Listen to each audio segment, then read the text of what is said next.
Nel continente nero, Balabonzi bonzi bo, alle falde del Kilimangiaro, balabonzi bonzi bo, ci sta un popolo di negri che ha inventato tanti balli, più famoso è l'alligalli, alligalli, alliga. Siamo i Vatussi, gli altissimi negri, ogni tre passi, facciamo 6 metri. Noi siamo quelli che nell'equatore vediamo per primi la luce del sole. Noi siamo i Vatussi. Siamo i Vatussi, gli altissimi negri. Quello più basso è alto 2 metri.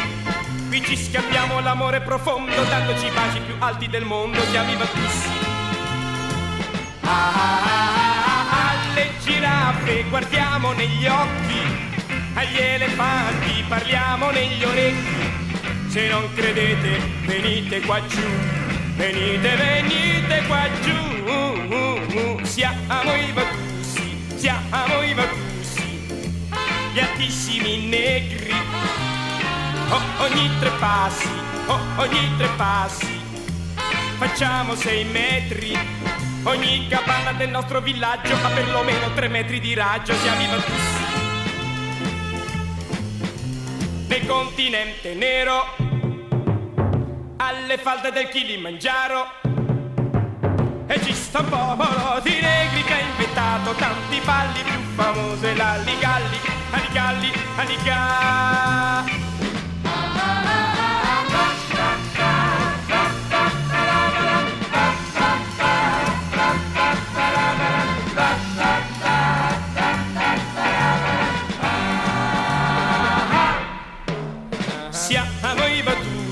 Siamo i Vatussi, gli altissimi negri. Quello più basso è alto 2 metri.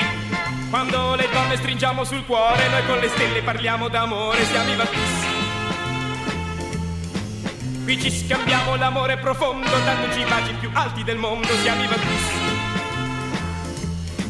Noi siamo quelli che nell'equatore vediamo per primi la luce del sole. Noi siamo i Vatussi. Nel continente nero, alle falde del Kilimangiaro, esiste un popolo di negri che ha inventato tanti balli, più famoso è l'alligalli, alligalli, alligalli.